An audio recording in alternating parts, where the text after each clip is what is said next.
They will give you their opinions. But it's your life. Who decides your life? You decide. You choose. You can take aspects from one master's approach, combine it with another's, or choose one entirely. The decision is yours.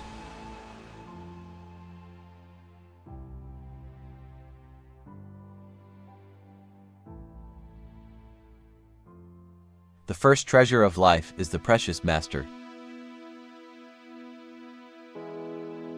Find a master to guide your path. The master must be wise and virtuous. Do not associate with those people who are half-literate. They are not the real masters. They are just ordinary teachers.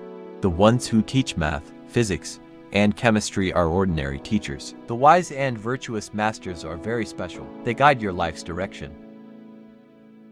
They challenge you to think deeply. This kind of master can be called a treasure. But the half-literate ones cannot be called a treasure. Many people are confused about this. The precious master must have moral virtue and wisdom. They must have knowledge and compassion. They must have wisdom and moral virtue. Those who lack either of these qualities are not worthy to be a master. Someone who has knowledge, but lacks moral virtue, that one can easily deceive you, right? Unfortunately, there are many like this today. They are very skilled. They lure you into expensive classes that take a long time, and after 3 years you have no money left. You sell your house to study those classes worth hundreds of millions, billions. They may also entice you with one-on-one coaching. That costs you another billion. After coaching, you still cannot earn money. You do not gain financial freedom, while they gain freedom, and you become their slave. That is a teacher with knowledge but no moral virtue. On the contrary, a teacher with moral virtue but lacking wisdom. Would this one have the ability to sincerely guide you? Yes, they have great moral virtue, but lacking wisdom, they might offer misguided direction. Sometimes right, sometimes wrong. When they're right, it feels great, but other times, they make you fall into a pit. They'll try to guide you again, but the cycle repeats. So a true master must have both moral virtue and wisdom. But such masters nowadays are very difficult to find. And no one can be excellent in all fields, so you should have several. I've highlighted this line in red for a reason. You should have several, a few more masters, so you can get advice from several masters. Ask this one, ask that one, ask the other. 3 for masters, and then you can reflect and choose the one that aligns best with you. To choose. They will give you their opinions. But it's your life. Who decides your life? You decide. You choose. You can take aspects from one master's approach, combine it with another's, or choose one entirely. The decision is yours. However, a wise and virtuous master is very important. The guide who points the way is very important. Unfortunately, many people today fall short of this standard. So in society today, teachers can deceive emotionally, financially.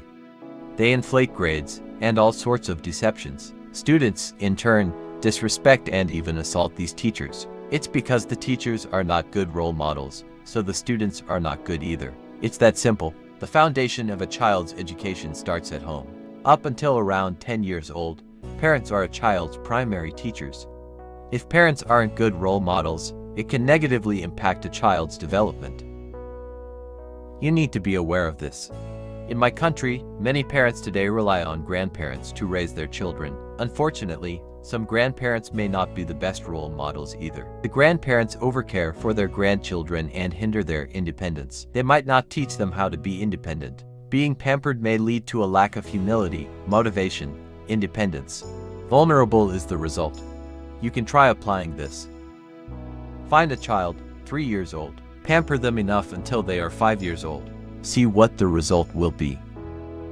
I think that self-centeredness will arise. Vulnerable will arise, dependence will arise.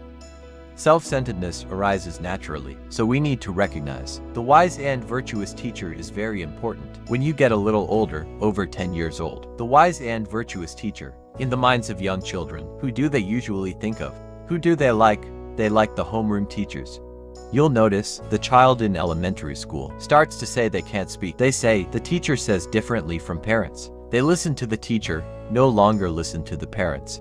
So in the early stages of life, if parents aren't positive influences, it can negatively impact a child's development. When they grow a little older, this cycle of negativity can continue throughout a child's life. And when they enter the gates of university and step out into the world, they look at the role models who went before them, not positive role models, and from there they see life as a negative. They say, life is just a series of opportunistic dealings. People do not trust each other. And from there we create a society where people are doubting each other, perhaps even a little weary.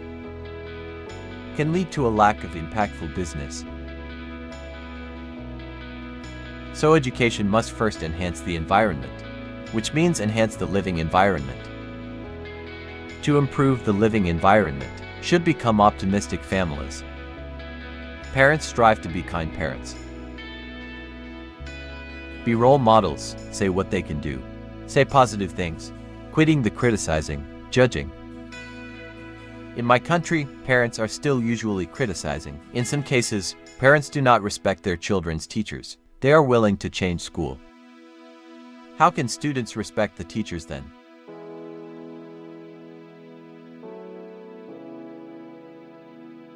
So now there is the concept of parents going into the school to argue with the teachers. But 25 years ago, this didn't happen. Now it's in chaos. Don't worry, just keep trying. Study for 2 days and everything will become clear. Wise and virtuous teacher, seek the teacher to learn the way.